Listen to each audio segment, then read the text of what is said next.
Viewer discretion is advised.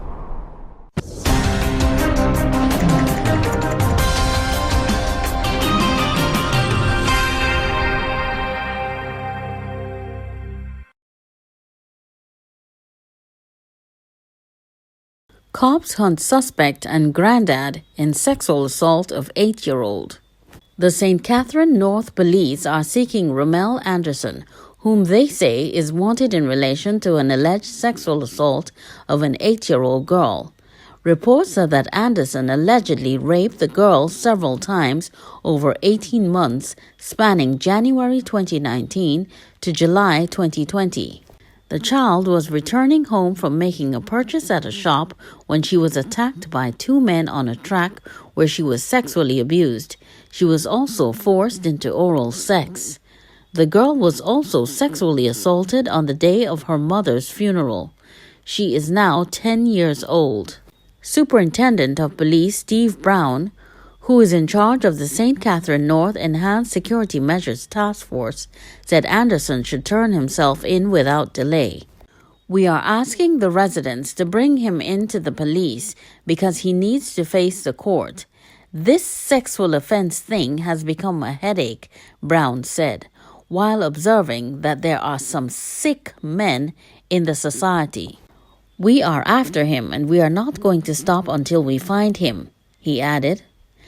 The police revealed that the child's grandfather, whom they believe aided and abetted Anderson's actions, is also wanted. The grandfather, to whom the child revealed the initial sexual assault, did not report the matter to the police. He has eluded the police as well. We started an operation this morning about 8 o'clock. We, from the St. Catherine side, myself, about 25 police and 25 members of the JDF, we did some extensive searches. We went into Bellas Gate area. We carried out an operation. We're going after a specific target in the area. The person ran on seeing the police, ran through the bushes. We ourselves and the military, we gave chase, but from all indications, well, the person have known the area much better than we do. So that person escaped. We continued our search and carried out some operations, some house-to-house operations in the Bellas Gate area where the suspect who was fatally wounded last night is from that area based on intelligence. Other people operating with him are from that area.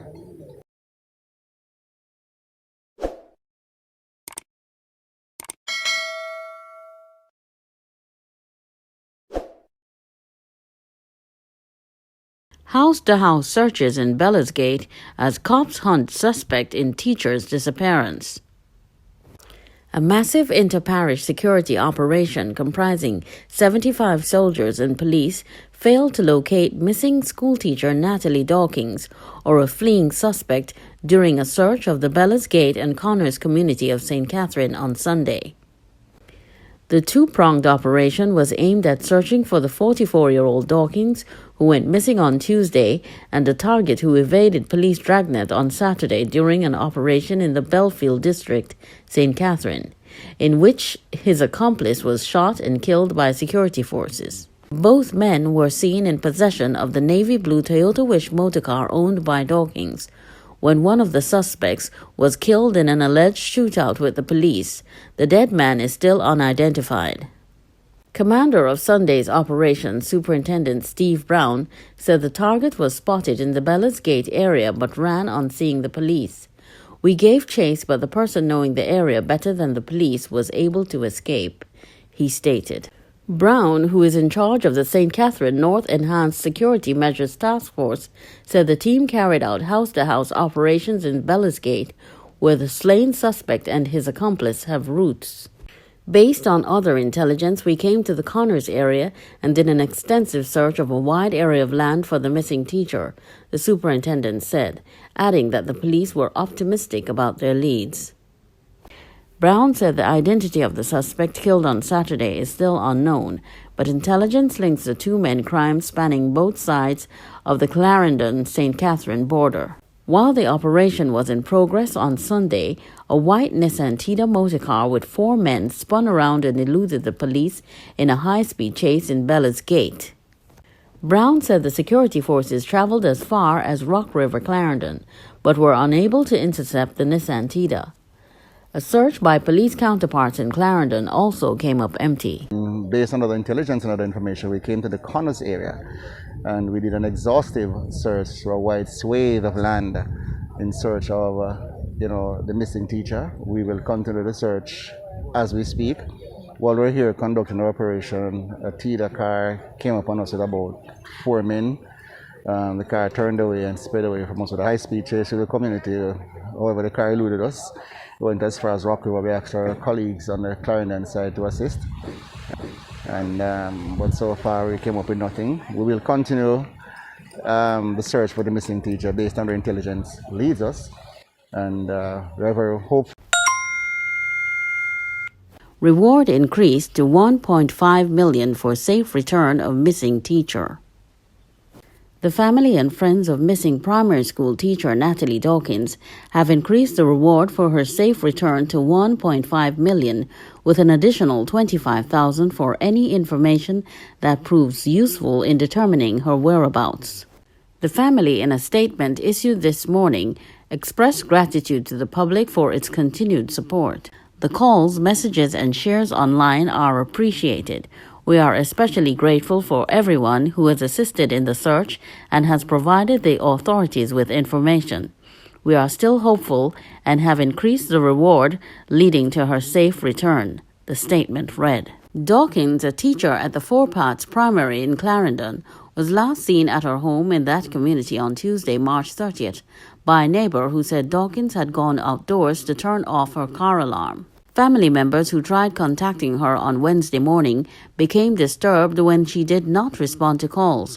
Upon visiting her home, they realized that her 2012 navy blue Toyota Wish bearing the license plate number 6800GR was missing, along with some items from the home where Dawkins lived alone. Their alarm intensified when the police informed that Dawkins' handbag was found on the Spanish Town leg of Highway 2000 on Wednesday morning. Subsequently, the police recovered Dawkins' motor vehicle following a shootout with 2 men, one of whom died while the other fled. The police and military yesterday conducted searches in the areas of Rose Hall, Rosewell, Planters Hall, leading up to Bellas Gate in Clarendon, where the teacher's motor vehicle was recovered on Saturday. The police said it concentrated its efforts around that area based upon intelligence and mapping where the motor vehicle and other personal belongings of Miss Dawkins was located. They said strong leads were being followed as to the identity of the men found in possession of the vehicle.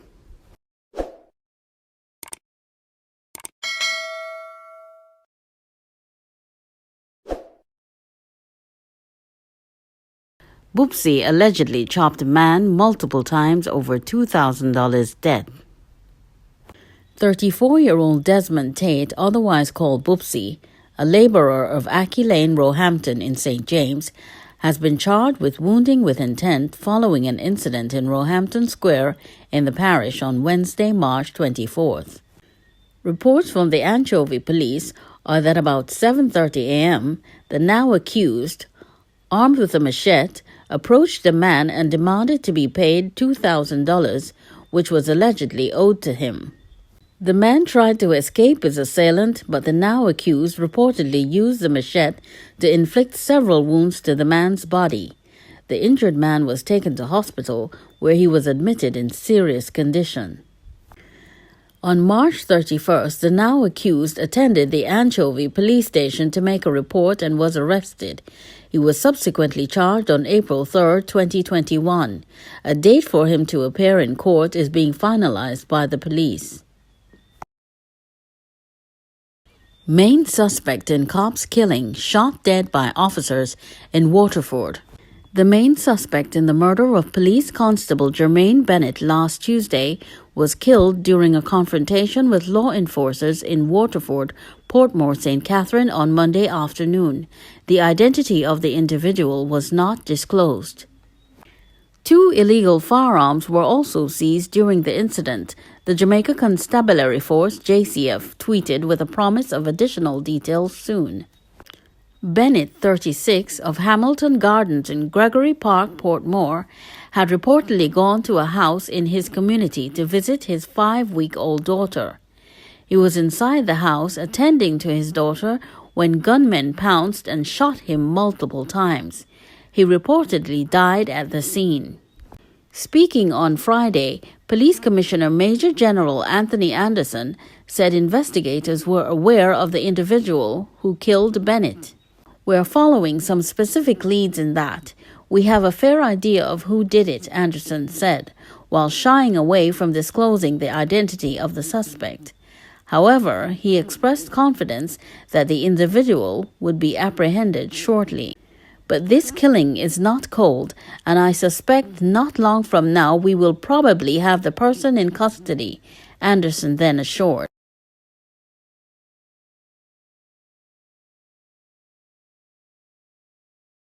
Female U.S. national allegedly held with gun and ammunition at Sangsters International.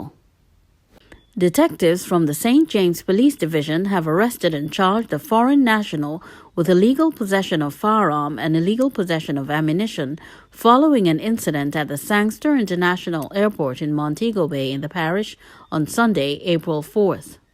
A firearm and several rounds of ammunition were also seized by the police. The accused is 37-year-old Natasha Gervins of Tampa, Florida, USA. Reports are that about 11:30 a.m., during a security check, a Glock pistol, 2 magazines, and 31 9mm cartridges were found in Gervin's luggage as she made her way to depart the island. She was arrested and charged after the find and seizure. A date for her to appear in court is being finalized by the police.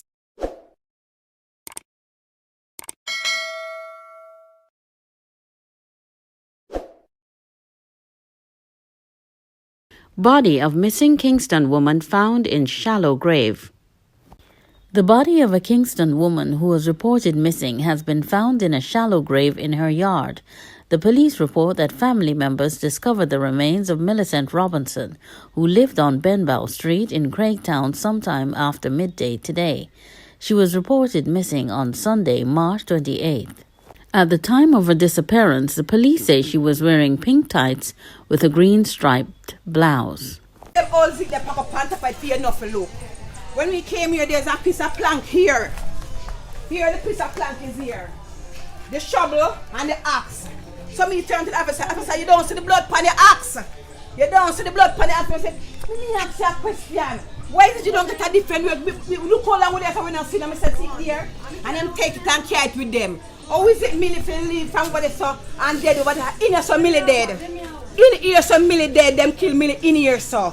But I'm God alone, I'm going to know. I'm alone, I'm going to tell all the tears. But I hope them provide them attack and then when judgment come.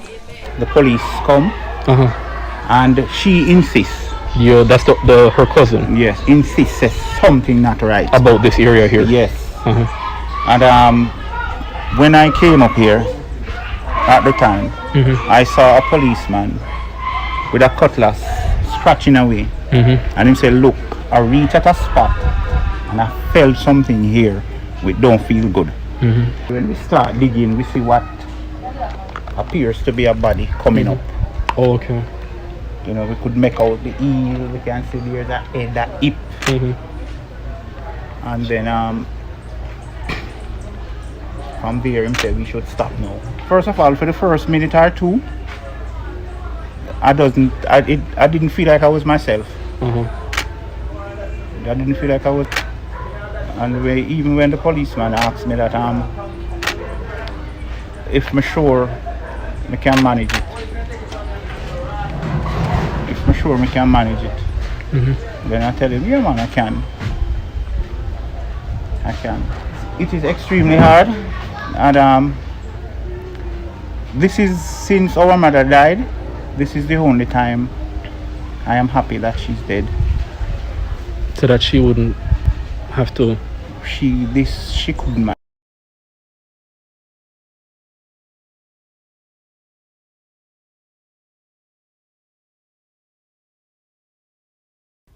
Good Friday, murder-suicide in St. Thomas. The St. Thomas district of Soho was in mourning on the evening of Good Friday after residents cut down the body of a man who committed suicide after stabbing to death his former lover. The woman slain in the murder-suicide is 47-year-old Lorraine Hutchinson of Middleton Road, Soho. Roger Johnson is the man who stabbed her to death before taking his own life. Reports are that Hutchinson had gone to see the father of her child when Johnson ambushed her, pulled her close, and stabbed her several times. She died on the scene. Angry residents then went in search of Johnson and found his body hanging from a tree.